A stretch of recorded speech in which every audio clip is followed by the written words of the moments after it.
Nabila Yuliandesi Pramesti, mahasiswi UIN Wali Songo Semarang, yang hanyut di Sungai Genting Kendal, Jawa Tengah, akhirnya ditemukan pada Rabu, 5 November 2025, malam.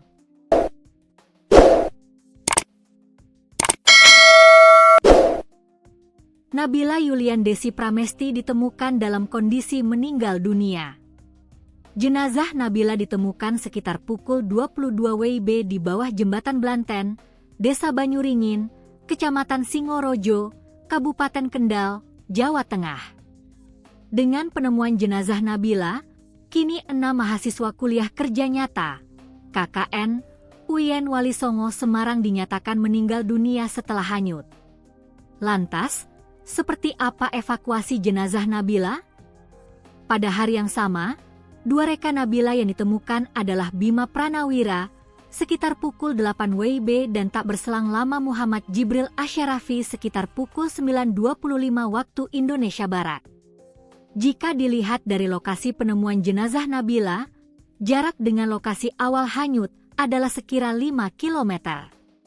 Begitu mendengar kabar penemuan jenazah Nabila, petugas menggunakan ambulans langsung menuju lokasi. Kami yang di Puskesmas mempersiapkan tempat, ujar pegawai Puskesmas Singorojo 1 yang enggan disebutkan namanya kepada tribunjateng.com, Rabu, 5 November 2025. Setelah itu, berdasarkan hasil koordinasi petugas di lapangan, jenazah korban tidak dibawa ke Puskesmas, melainkan langsung dibawa ke RSUD Dr. Soewondo Kendal. Informasi warga, jenazah ditemukan di bawah jembatan, tersangkut batu. Yang menemukan warga yang hendak mencari ikan, memancing, katanya. Mahasiswa KKN UIN Wali Songo Semarang, M. Yuzrul Rizanul Muna, yang ikut serta dalam proses evakuasi menyebut saat kejadian mereka berada di lokasi awal kejadian. Namun, terdapat 9 orang yang berada di area tepian sungai sehingga bisa bergegas menyelamatkan diri saat banjir datang.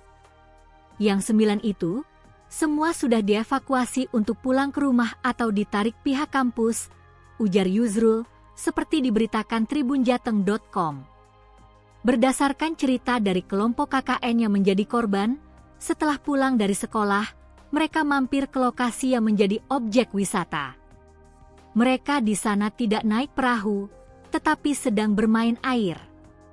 Namun, pada Selasa, 4 November 2025, sekitar pukul 13.30 WIB terjadi banjir. Ada 6 orang yang kemudian hanyut.